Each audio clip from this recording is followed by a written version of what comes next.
Hello friends, welcome back to my YouTube channel. तो जैसे हमने लास्ट वीडियो में देखा था कि कायरल कार्बन और एसिमेट्रिक कार्बन क्या होते हैं। ठीक है, आज की वीडियो में हम देखेंगे कि सिमेट्री एलिमेंट्स की बेसिस पे हम मॉलिक्यूल को कायरल या एकायरल कैसे बोल सकते हैं।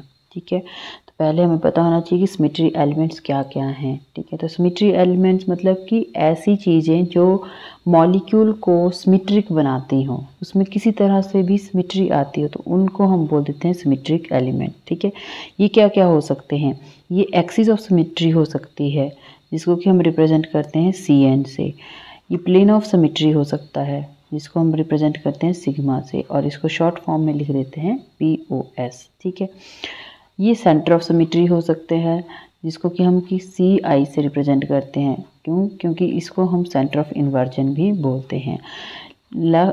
नेक्स्ट है एक्सिस ऑफ अल्टरनेटिंग सिमेट्री जिसको हम रिप्रेजेंट करते हैं SN से, और इसको इम्प्रॉपर एक्सिस भी बोल देते हैं। ठीक है, इन सिमेट्री एलिमेंट्स के बेस पे हम मॉलिक्यूल को कायरल और एकायरल बोलते हैं। हाँ, जैसे हमने पहले ही पढ़ा है कि जो कायरल मॉलिक्यूल होते हैं वो आपके ऑप्टिकली एक्टिव होते हैं, और जो एकायरल मॉलिक्यूल होते हैं वो ऑप्टिकली इनएक्टिव होते हैं। तो कैसे बोलेंगे सिमेट्री एलिमेंट्स के बेस पे कायरल और एकायरल। देखो, जिसमें कोई भी सिमेट्री एलिमेंट, जो हमने ये चार एलिमेंट्स देखे यहाँ पे सिमेट्री एलिमेंट्स, अगर इन चारों में से कोई सा भी एलिमेंट मॉलिक्यूल में अगर प्रेजेंट होता है तो उसको हम बोल देते हैं एकायरल मॉलिक्यूल या सिमेट्रिक मॉलिक्यूल। ठीक है, तो जो एकायरल होगा वो क्या होगा, ऑप्टिकली इनएक्टिव। क्लियर। अब बात आती है कायरल मॉलिक्यूल की। कायरल मॉलिक्यूल वो जिसमें किसी भी तरह का सिमेट्री एलिमेंट प्रेजेंट ना हो। इन चारों बाजू जो भी हमने बोले यहाँ पे CN, सिग्मा, CI और SN, ये कोई भी प्रेजेंट नहीं होने चाहिए। तो हमारा मॉलिक्यूल क्या होगा, एसिमेट्रिक होगा, मतलब कि कायरल होगा, और वो कैसा होगा, आपका ऑप्टिकली एक्टिव होगा। ठीक है, फिर ये जो कायरल मॉलिक्यूल हैं इनमें कोई सिमेट्री एलिमेंट प्रेजेंट तो नहीं होता, लेकिन इनको हम दो तरीके से डिवाइड कर लेते हैं। एक होता है एसिमेट्रिक और दूसरे होते हैं डिसिमेट्रिक। डिफरेंस क्या है, दोनों में ही सिमेट्री एलिमेंट्स प्रेजेंट नहीं हैं। इस एसिमेट्रिक में ना तो CN है, ना ही सिग्मा है, और ना ही CI और SN, कोई भी प्रेजेंट नहीं है। ठीक है, लेकिन डिसिमेट्रिक क्या है, इनमें सिग्मा मतलब कि plane of symmetry, centre of symmetry और आपका इम्प्रॉपर एक्सिस, ये एब्सेंट होंगे। लेकिन जो आपका एक्सिस ऑफ सिमेट्री CN है, स्पेशली इसमें कौन सा C2, ये प्रेजेंट हो सकता है, हो भी सकता है और नहीं भी हो सकता है। तो उसको हम कैटेगराइज करते हैं एज ए डिसिमेट्रिक मॉलिक्यूल्स। ठीक है, तो डिफरेंस दोनों में तो एक ही है, एसिमेट्रिक और डिसिमेट्रिक दोनों ही कायरल है, बट इनमें डिफरेंस ये है कि इसमें CN बिल्कुल ही एब्सेंट होता है, और डिसिमेट्रिक में CN प्रेजेंट हो भी सकता है और नहीं भी हो सकता है। तो ये एग्जाम्पल की हेल्प से हम आगे देखेंगे कि कौन से एसिमेट्रिक मॉलिक्यूल्स हैं और कौन से डिसिमेट्रिक मॉलिक्यूल्स हैं। बट हमें ये याद रखना है कि एसिमेट्रिक और डिसिमेट्रिक दोनों ही क्या हैं, कायरल हैं, और दोनों ही क्या होते हैं, ऑप्टिकली एक्टिव होते हैं। ठीक है, तो अगर हमें on the basis of symmetry element किसी भी मॉलिक्यूल को ऑप्टिकली एक्टिव पता करना है तो क्या होगा कि उसमें किसी भी तरह का सिमेट्री एलिमेंट प्रेजेंट नहीं होना चाहिए। क्लियर है। तो अब हम देखेंगे प्लेन ऑफ सिमेट्री।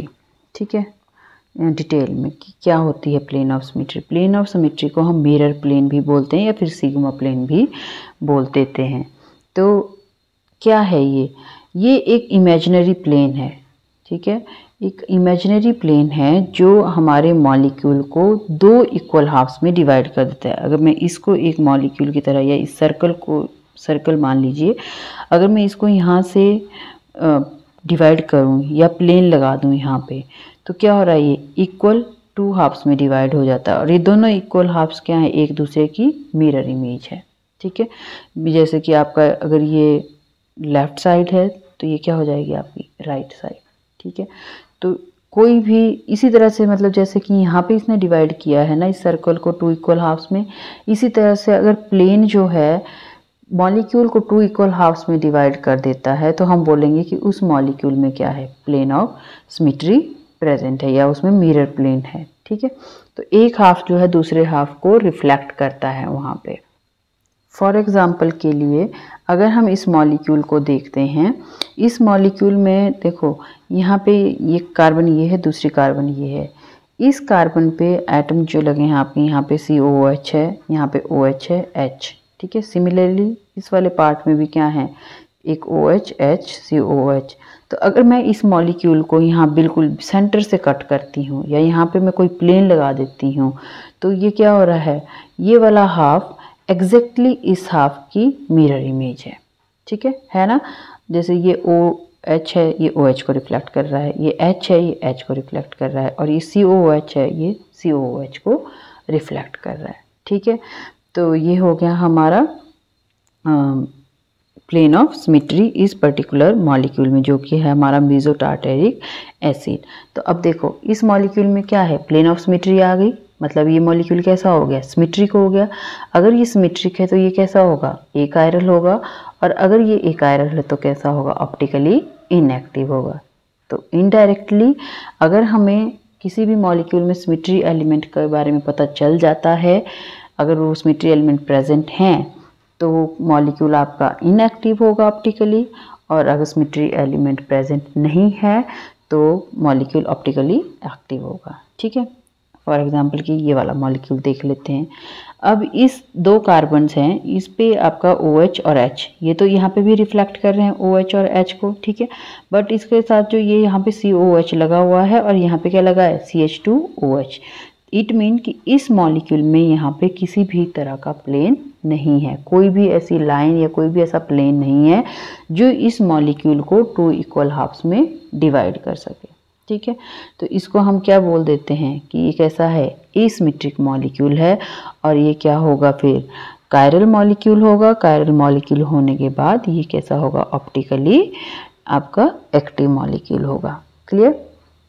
नेक्स्ट इस मॉलिक्यूल को देखें हम, तो ये कार्बन है, कार्बन के साथ यहाँ पे COH, H, CH3OH, चारों ही ग्रुप क्या हैं, डिफरेंट है। वैसे तो ये मॉलिक्यूल क्या है, कायरल मॉलिक्यूल है, हमें पता है, क्योंकि चारों कार्बन के चारों ग्रुप क्या हैं यहाँ पे, डिफरेंट है।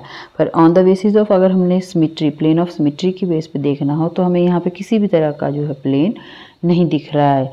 ना ही हम इस मॉलिक्यूल को ऐसे कट कर सकते हैं, ना ही हम इस मॉलिक्यूल को ऐसे कट सकते हैं 2 इक्वल पार्ट्स में, ना ही इस तरह से कट कर सकते हैं, और ना ही इस तरह से कट कर सकते हैं। तो कोई भी एंगल से हम इस मॉलिक्यूल को कट नहीं कर सकते हैं। इसमें कोई प्लेन ऑफ सिमेट्री नहीं है। तो क्या होगा, एसिमेट्रिक होगा, कायरल होगा, और ऑप्टिकली क्या हो जाएगा, ये मॉलिक्यूल एक्टिव हो जाएगा। क्लियर।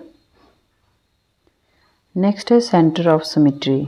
सेंटर ऑफ इन्वर्जन भी इसको हम बोलते हैं, और CI से हम इसको रिप्रेजेंट करते हैं। जैसे कि इसका नाम बता रहा है कि कोई सेंटर है, ठीक है। ये एक पॉइंट होता है सेंटर में। अगर उस पॉइंट से हम कोई भी लाइन खींचते हैं, दोनों साइड को, अपोजिट इस साइड को भी और इसके बैक साइड को भी खींचते हैं, और दोनों लास्ट एंड्स पे हमें क्या मिलता है, सेम एटम मिलता है, तो उसको हम बोल देते हैं सेंटर ऑफ इन्वर्जन। तो ये हुआ हमारा centre of inversion. For example के लिए यहाँ पे देखें, तो अगर मैं इस डायरेक्शन में जाती हूँ तो मुझे यहाँ H मिल रहा है, और यहीं से इसके पीछे को आती हूँ तो यहाँ पे भी मुझे क्या मिल रहा है, H मिल रहा है। सिमिलरली अगर मैं इस पॉइंट से यहाँ पे जाती हूँ तो यहाँ मुझे क्लोरीन मिल रहा है, और बैक आती हूँ तो भी मुझे क्या मिल रहा है, क्लोरीन मिल रहा है। और यहाँ पे देखिए, यहाँ पे इस H के बैक में भी मुझे क्या मिल रहा है, H मिल रहा है। Br के बैक में भी मुझे क्या मिल रहा है, Br मिल रहा है। तो ये वाला मॉलिक्यूल जो है, इसमें सेंटर ऑफ इन्वर्जन प्रेजेंट है। तो सेंटर ऑफ इन्वर्जन अगर कोई सा भी एक, यहाँ पे तो देखो सारे मॉलिक्यूल्स में, पर अगर इसमें कोई सा भी एक सेंटर ऑफ इन्वर्जन प्रेजेंट होता है तो मॉलिक्यूल क्या हो जाता है, आपका सिमेट्रिक हो जाता है। और सिमेट्रिक मॉलिक्यूल एक आयरल होता है, और एक आयरल मॉलिक्यूल क्या होता है, ऑप्टिकली इनएक्टिव होता है। क्लियर। अच्छा, इस वाले एग्जाम्पल को अगर हम देखें तो यहाँ पे भी देख लीजिए कि इस पॉइंट पे ये वाला था, इस कार्बन, दूसरा कार्बन ये था, इसके साथ आपके पास क्या लगा हुआ है, H और OH, और साथ में COOH। सिमिलरली यहाँ पे भी COOH, H और OH लगे हैं, ठीक है। तो अगर मैं यहाँ पे इस पॉइंट से देखूँ और मैं यहाँ से एक लाइन ड्रॉ करती हूँ ये COH और COH क्या है, दोनों ही प्लेन में प्रेजेंट है और ये प्लेन में कैसे है, अपोजिट डायरेक्शन में प्रेजेंट है। ठीक है, तो ये COH यहाँ पे भी और उस साइड को जाऊँ तो हम तब भी हमारे को क्या मिल रहा है, COH मिल रहा है। ठीक है, अब यहाँ पे देखें अगर हम, तो यहाँ पे जो OH है वो टूवर्ड्स द ऑब्जर्वर है, वेज साइड पे है। ठीक है, और जब यहाँ पे इस सेंटर से मैं यहाँ पे जा रही हूँ तो OH मिल रहा है, आगे की तरफ आई ना, और जब मैं पीछे की तरफ जाऊँगी मतलब बैक साइड पे जाऊँगी तो डैश पोजीशन होनी चाहिए, तो डैश पोजीशन पे भी मुझे क्या मिल रहा है, OH मिल रहा है। सिमिलरली फॉर H, यहाँ पे बैक साइड में H था, जब मैं यहाँ से बैक साइड में गई तो मुझे H मिला, और जब मैं यहाँ से फ्रंट साइड के लिए आई तो मुझे क्या मिला, यहाँ पे H मिला। तो इट मीन ये वाला जो पॉइंट है ये क्या है, आपका सेंटर ऑफ इन्वर्जन है, और सेंटर ऑफ इन्वर्जन प्रेजेंट है तो molecule asymmetric, asymmetric molecule achiral होगा, और अकायरल मॉलिक्यूल कैसा होगा, ऑप्टिकली इनएक्टिव होगा। नेक्स्ट है अल्टरनेटिंग एक्सिस ऑफ सिमेट्री, जिसको कि हम SN और इम्प्रॉपर एक्सिस भी बोलते हैं। ठीक है, अब ये क्या होती है अल्टरनेट एक्सिस ऑफ सिमेट्री, इसमें क्या करते हैं हम कि मॉलिक्यूल को पहले हम रोटेट करते हैं, फिर उसकी रिफ्लेक्शन कराते हैं। ठीक है, तो हम बोल सकते हैं कि रोटेशन फॉलोड बाय रिफ्लेक्शन, मतलब पहले हम मॉलिक्यूल को एक पर्टिकुलर एंगल पे रोटेट करते हैं अराउंड उसकी एक्सिस के, जो भी उसकी एक्सिस होगी मेन वाली एक्सिस, उस पर हम क्या करेंगे, उसको रोटेशन देंगे। रोटेशन देने के बाद उस मॉलिक्यूल को रिफ्लेक्शन मिरर में देखा कि कैसा दिखता है वो मॉलिक्यूल मिरर में, तो वो वाला हम स्ट्रक्चर बनाते हैं। ठीक है, तो फॉलोड बाय दी रिफ्लेक्शन, पर वो रिफ्लेक्शन कहाँ से आनी चाहिए, वो आनी चाहिए परपेंडिकुलर टू द एक्सिस। ठीक है, तो जो भी मॉलिक्यूल आपको लास्ट में मिलता है वो मॉलिक्यूल ओरिजिनल मॉलिक्यूल से बिल्कुल ही सेम होता है, इनडिस्टिंग्विशेबल होता है, आप उसको पहचान ही नहीं पाओगे कि ये ओरिजिनल मॉलिक्यूल था या आपने उसको रोटेट कर करके बनाया हुआ है, रोटेशन और रिफ्लेक्शन के बाद आपको मिला है। तो अगर मैं एग्जांपल देखूं तो यहाँ पे देखिए ये एक हमारे पास मॉलिक्यूल है। ठीक है, ये वाला मॉलिक्यूल क्या है, आपका प्लेनर स्ट्रक्चर है, और ये जो ग्रुप्स हैं यहाँ पे लगे हुए, ये फ्लोरीन, क्लोरीन, हाइड्रोजन और हाइड्रोजन, ये अबव साइड में है, ये जिनको मैं सर्कल कर रही हूँ, ये इस प्लेन के कि मॉलिक्यूल ऐसे है और आपका ये लगा हुआ है यहाँ पे, एक एटम ऊपर और एक आपका नीचे। ठीक है, तो ये अबव वाले एटम्स हैं और ये बाकी जो बच गए विदाउट सर्कल, ये कहाँ है, नीचे वाले। ठीक है, और ये मॉलिक्यूल कैसे दिख रहा है, ये टूवर्ड्स द ऑब्जर्वर है, इस तरह से रखा हुआ है। तो ये वाला पार्ट जो है आपका ऑब्जर्वर की तरफ और ये आपका बैक साइड पे। ठीक है, और ऐसे आपके जो है सब्स्टिट्यूएंट्स लगे हुए हैं। क्लियर, तो टिप वाला नीचे है और ये ऊपर है आपका। क्लियर, तो देखो अब मैंने जब इस मॉलिक्यूल को रोटेशन देनी है, ऐसे को ये ऐसे देनी है, ये एक्सिस है, सेंटर से जाएगी। ठीक है, एक्सिस, तो जब मैं इसको 180 डिग्री रोटेशन दूंगी तो रोटेशन के बाद क्या होता है, 180 डिग्री की देनी है, तो मतलब कि जो एटम आपका यहाँ प्रेजेंट होगा उसको मैंने 180 घुमाया तो कहाँ पहुँचेगा, इधर ही पहुँचेगा। ठीक है, 180 की उसको आपने रोटेशन देनी है। क्लियर है, तो ये वाला अगर मैं इसको लेके चलूँ तो 180 की दी आपने, ये पहुँच गया यहाँ, तो ये कहाँ पहुँचा होगा, इधर, और ये वाला कहाँ पहुँच गया आपका, यहाँ, और ये वाला कहाँ पहुँच गया, यहाँ। पूरी 180 डिग्री की रोटेशन दी आपने इसको। ठीक है, तो जो एटम्स यहाँ थे वो यहाँ पहुँच गए और जो यहाँ थे वो यहाँ पहुँच गए। ठीक है, तो ये बन गया फिर हमारे पास स्ट्रक्चर। अगर ऊपर वाले घूमे तो नीचे वाले भी ऑब्वियस है घूमेंगे। ठीक है, तो जब इस मॉलिक्यूल को इस एक्सिस के परपेंडिकुलर आपने मिरर लगा दिया, ये लगाया, एक्सिस कहाँ से थी, सेंटर से थी ना, तो जब सेंटर के इसके परपेंडिकुलर, ये आपका परपेंडिकुलर मतलब अब मुझे मॉलिक्यूल के नीचे से मिरर लगाना पड़ेगा। तो मैं अब इस मिरर को यहाँ पे देखूंगी तो मिरर में मुझे कैसे दिखेगा, जो नीचे हमारे पास जो नीचे थे हमारे पास वो अब कैसे दिखेंगे मिरर। अगर मैं मिरर यहाँ पे लगाती हूँ तो मुझे कहाँ दिखेगा, मिरर में ऊपर की तरफ दिखेगा ये, और ये वाली साइड कहाँ दिखेगी इसकी, मुझे डाउन साइड पे दिखेगी। ठीक है, तो देखो अब जो नीचे है, फ्लोरीन कहाँ था आपका, नीचे था, ये मुझे कहाँ दिखेगा, ऊपर। ठीक है, क्लोरीन नीचे था, ये कहाँ दिखेगा, ऊपर। H नीचे था, ये कहाँ दिखेगा, अबव साइड पे, और ये क्लोरीन जो सॉरी ये वाला H जो है भी कहाँ दिखेगा, अबव साइड पे। मतलब जो मेरे नीचे वाले ग्रुप्स थे यहाँ पे वो मिरर में मुझे अबव साइड पे दिखेंगे, ठीक है, ऊपर की तरफ, और जो ऊपर वाले थे वो कहाँ दिखेंगे, नीचे की तरफ। तो अगर अब मैं इस मॉलिक्यूल को जो कि मुझे रोटेशन और रिफ्लेक्शन के बाद मिला है उसको अगर मैं देखूं अपने ओरिजिनल मॉलिक्यूल के साथ कंपेयर करके, तो ये दोनों मॉलिक्यूल क्या हैं, सेम ही नहीं है। क्लोरीन की जगह क्लोरीन है, फ्लोरीन की जगह फ्लोरीन है, हाइड्रोजन की जगह हाइड्रोजन है, इस हाइड्रोजन की जगह ये वाला हाइड्रोजन है, ठीक है। तो अगर आपको ऐसा होता है कि रोटेशन देने के बाद रिफ्लेक्शन करवाने के बाद सेम स्ट्रक्चर मिलते हैं तो हम बोलते हैं वहाँ पे SN प्रेजेंट है। अगर SN प्रेजेंट है तो वो कैसा होगा, एक आयरल मॉलिक्यूल होगा, और एक आयरल मॉलिक्यूल क्या होते हैं, ऑप्टिकली इनएक्टिव होते हैं। नेक्स्ट है एक्सिस ऑफ सिमेट्री। अब एक्सिस ऑफ सिमेट्री क्या है यहाँ पे, जिसको हम रिप्रेजेंट करते हैं CN से, ठीक है।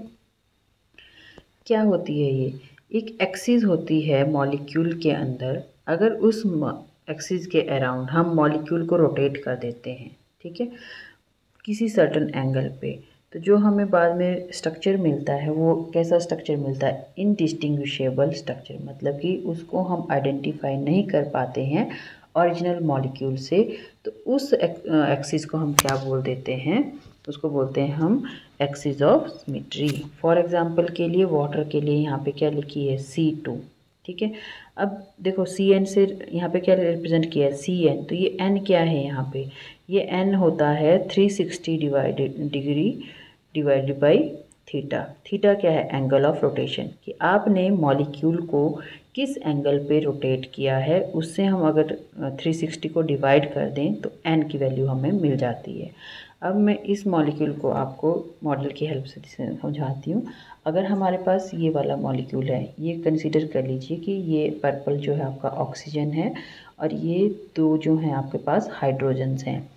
हाइड्रोजन मैंने यहाँ पे अलग अलग इसीलिए लिए हैं ताकि जब मैं रोटेशन करूँ तो आपको पता चल जाए कि क्या है, अदरवाइज़ दोनों ही क्या हैं, हाइड्रोजन है।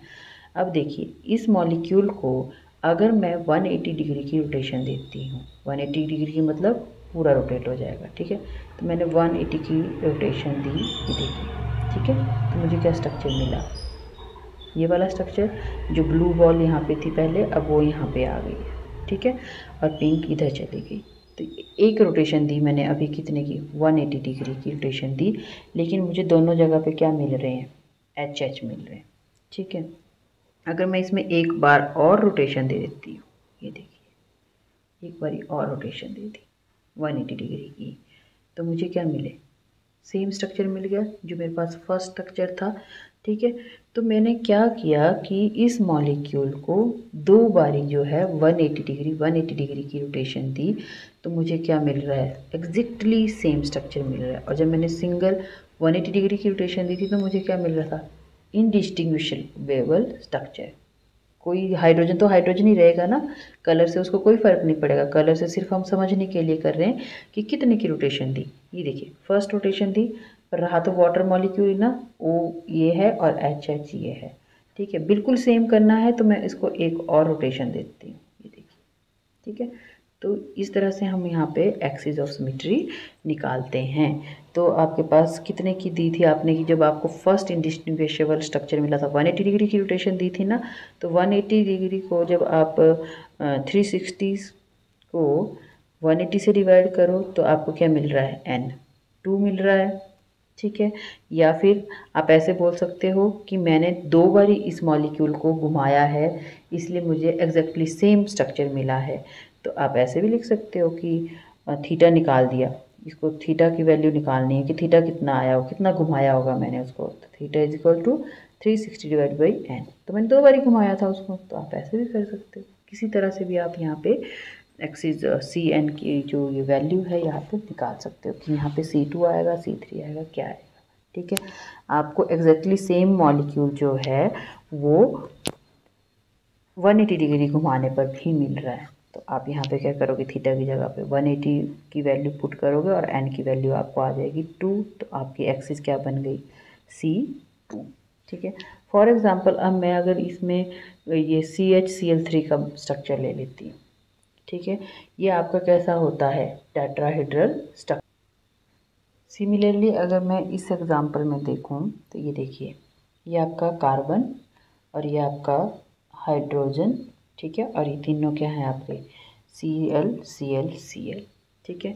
अब मैं इसको कितनी बार रोटेशन करूँगी कि मेरे पास जो एग्जैक्टली सेम पोजीशन पे ये सब चीज़ें मिल जाए, ठीक है। तो देखो अब मैंने यहाँ से इसको होल्ड किया, यहाँ से सेंटर से करती हूँ होल्ड, मैंने इसको होल्ड किया तो ये वाला ऐसे पहुँचा दिया, ठीक है। कितने की रोटेशन दी मैंने, ये जो तीनों एंगल यहाँ पे प्रेजेंट है ये कितने के 120 डिग्री के एंगल पे होंगे तीन, ठीक है। ये वाला एंगल ऐसे देखूँ मैं तो ये 120, ये वाला भी क्या है 120, ठीक है। तो मुझे एक रोटेशन दी, ठीक है। अगर देखो मैं इसको यहाँ पे ऐसे डिस्टिंग्विश कर दूँ ये वाली चीज़, ठीक है। तो ये पहले, अब क्या होगा, मैंने एक रोटेशन दी, फर्स्ट रोटेशन, ये यहाँ पे पहुँचा, मैंने सेकंड रोटेशन दी यहाँ पे आपके पास, अब ये यहाँ पे पहुँचा, मैंने फिर से एक रोटेशन दी तो ये यहाँ पे पहुँचा। मैंने कितने रोटेशंस दी, 3 रोटेशंस दी, कितने कितने की 120 डिग्री की। यहाँ से यहाँ पे जाने के लिए 120 डिग्री की रोटेशन है, तो एक बार यहाँ पे क्या 120, फिर यहाँ से 120 की रोटेशन, फिर से 120 की रोटेशन। तो मैंने 120 की रोटेशन कितनी बारी दी, 3 बार दी। तो ये कौन सी एक्सिस होगी आपकी, C3 एक्सिस होगी। या फिर ऐसे निकाल लो कि आपने 360 को 120 से डिवाइड कर दो तो कितना आ जाएगा, 3 आ जाएगा। तो ये कौन सी एक्सिस होगी आपकी, C3 एक्सिस होगी। क्लियर। तो इस तरह से हम एक्सिस ऑफ रोटेशन जो है वो देखते हैं। अब बात आती है कि हमने तो देखना है कि मॉलिक्यूल सिमेट्रिक है या एसिमेट्रिक है on the basis of axis of symmetry, ठीक है। तो अब हम देख रहे हैं ऐसे मॉलिक्यूल्स का एग्जांपल जिनमें कि Cn प्रेजेंट नहीं है।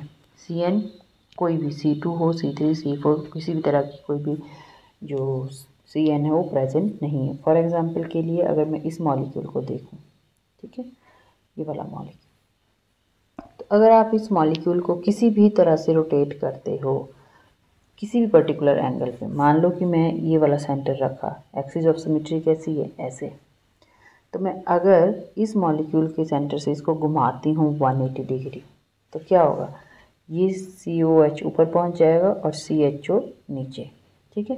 कैसे आएगा, ये इस तरह से आएगा कि ये COOH यहाँ और CHO इधर, ठीक है।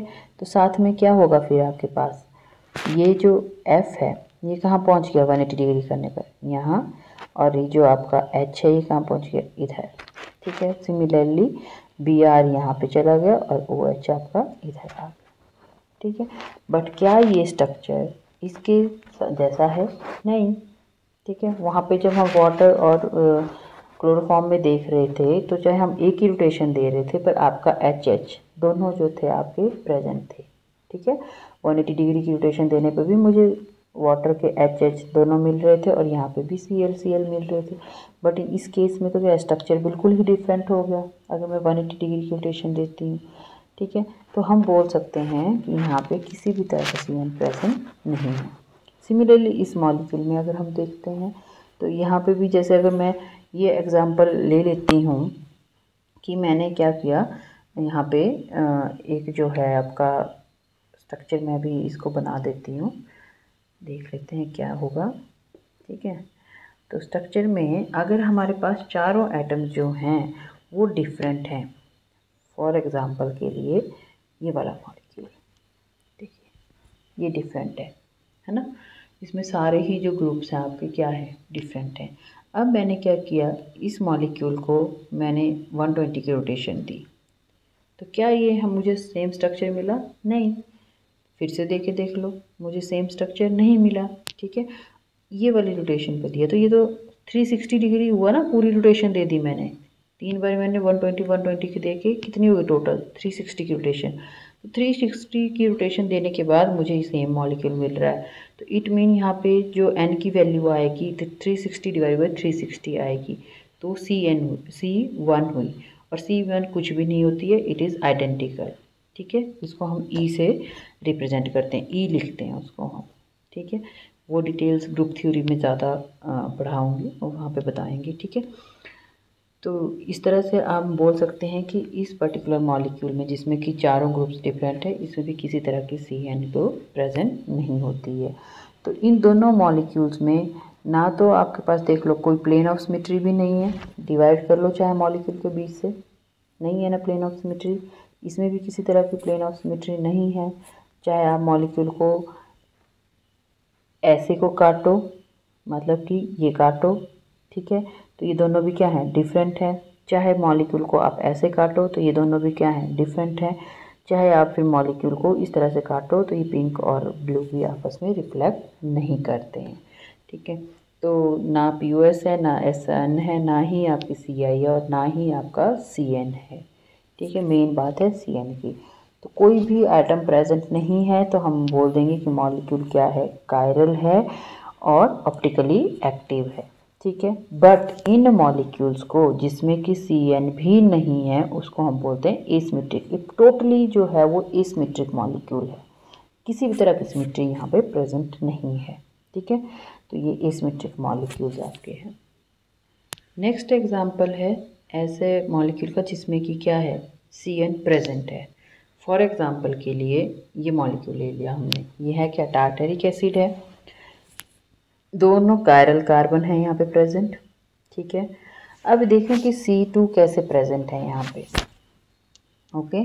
तो देखो, अगर मैं इस मॉलिक्यूल को यहाँ पे मैंने सिमेट्री ये डाला ऐसे, जिसको कि यहाँ पे दिखाया है ये ऐसे एक्सिस, ओके।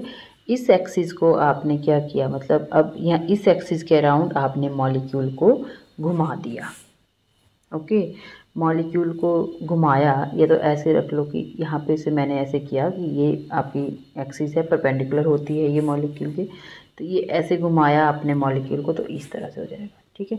तो जो आपका ये वाला COH था ये कहाँ चला गया, COH ऊपर और ये आपका COH नीचे, ठीक है। सिमिलरली तो इसके जो ग्रुप्स हैं वो भी तो मूव करेंगे। इसका जब मैंने ऐसे को रोटेशन दी है तो ये OH कहाँ पहुँचा, यहाँ पे। इसमें कार्बन नंबर 1 और इसको 2 दे देते हैं, तो ये भी क्या हुई आपकी 1 और ये आपकी 2। तो ये COH जो आपका OH है ये कहाँ पहुँच गया, यहाँ, तो H कहाँ है आपका, इधर, ठीक है। सिमिलरली ये सेकंड कार्बन है, अब इसको आपने पूरा घुमाया ना तो ये OH कहाँ आ गया, यहाँ पे, और ये जो H है ये कहाँ आ गया, इधर, ठीक है। तो ये जो आपको आफ्टर रोटेशन जो मिल रहा है स्ट्रक्चर वो इसके सेम नहीं है बिल्कुल, ठीक है। तो हम बोलेंगे कि इस पर्टिकुलर मॉलिक्यूल में C2 प्रेजेंट है ना, C2 प्रेजेंट। तो क्या हुआ, पर प्लेन ऑफ सिमेट्री देखो है नहीं। अगर मैं इस मॉलिक्यूल को यहाँ से हाफ काट दूँ तो इसके सामने OH के सामने H है, यहाँ H के सामने OH है, ये दोनों तो कर रहे हैं रिफ्लेक्ट, बट ये सब्स्टिट्यूएंट जो है वो रिफ्लेक्ट नहीं कर रहे हैं, इसका मतलब कि POS तो नहीं है। सेंटर ऑफ इन्वर्जन देख लें तो भी सेंटर ऑफ इन्वर्जन यहाँ पे नहीं है, ठीक है। SN भी नहीं है, तो ओनली क्या प्रेजेंट है, C2 प्रेजेंट है, ठीक है। अगर C2 प्रेजेंट है बट ये मॉलिक्यूल जो है वो कायरल है और ऑप्टिकली एक्टिव है, तो ऐसे मॉलिक्यूल्स को फिर अब हम क्या बोलेंगे, ऑप्टिकल एक्टिव है, ठीक है। तो मतलब कायरल है, मतलब ये एसिमेट्रिक है, ठीक है। बट एसिमेट्रिक इसको हम बोलेंगे नहीं, क्यों, क्योंकि इसमें सिमेट्रिक एलिमेंट आ गया एक। तो इन मॉलिक्यूल्स को हम क्या बोलते हैं, डिसिमेट्रिक मॉलिक्यूल्स। क्या बोलते हैं इनको, डिसिमेट्रिक मॉलिक्यूल्स, ठीक है। तो अब अगर हम कंक्लूड करें देखने के लिए कि देखो एसिमेट्रिक मॉलिक्यूल्स जो हैं, जितने भी एसिमेट्रिक मॉलिक्यूल्स हैं इनको हम डिसिमेट्रिक मॉलिक्यूल्स बोल सकते हैं ना। क्यों, क्योंकि इनमें तो आपके पास देखो इसमें क्या है, C2 जो डिसिमेट्रिक है उसमें C2 प्रेजेंट भी हो सकती है और नहीं भी हो सकती है, बट इसमें होगी ही नहीं। तो हम बोल सकते हैं कि जो हमारे एसिमेट्रिक मॉलिक्यूल्स हैं वो डिसिमेट्रिक मॉलिक्यूल्स हो सकते हैं, लेकिन जो डिसिमेट्रिक मॉलिक्यूल्स है वो एसिमेट्रिक नहीं हो सकते कभी भी। क्यों, क्योंकि यहाँ तो C2 प्रेजेंट हो गई, एसिमेट्रिक में कभी भी नहीं होती है, ठीक है। तो उसमें आप बोल सकते हो कि ये क्या है आपके, जैसे इसको सर्कल को मान लिया कि डिसिमेट्रिक है, आपके पास ब्रॉड टर्म है डिसिमेट्रिक, क्योंकि इनके पास C2 भी हो भी सकती है और नहीं भी हो सकती है, लेकिन जो ये छोटे से हैं अंदर एसिमेट्रिक, ये विदाउट C2 है या फिर CN है, ठीक है। बट दोनों ही क्या होते हैं, डिसिमेट्रिक और एसिमेट्रिक दोनों ही क्या होते हैं, कायरल होते हैं और ऑप्टिकली एक्टिव मॉलिक्यूल होते हैं। क्लियर है। तो ये थे हमारे डिफरेंट सिमेट्री एलिमेंट्स जिनको कि हम यूज़ करेंगे आइडेंटिफाई करने के लिए मॉलिक्यूल को, कि मॉलिक्यूल हमारा कायरल है या एकायरल है। ठीक है। और कायरल मॉलिक्यूल में भी हम देखेंगे कि वो एसिमेट्रिक है या डिसिमेट्रिक है। बट तो हम बोल सकते हैं कि जो ऑप्टिकल एक्टिविटी अगर हमने चेक करनी हो तो मॉलिक्यूल में आपका एसिमेट्रिक या फिर डिसिमेट्रिक होना चाहिए, वो कायरल तभी होगा। मॉलिक्यूल शुड बी एसिमेट्रिक और डिसिमेट्रिक। ठीक है। और वैसे भी अगर ब्रॉडली बोलना हो तो मॉलिक्यूल शुड बी डिसिमेट्रिक। क्लियर। तो ये थे हमारे सिमेट्री एलिमेंट्स। इसके बाद हम देखेंगे मिरर इमेजेस नेक्स्ट वीडियो। तब तक के लिए थैंक यू वेरी मच।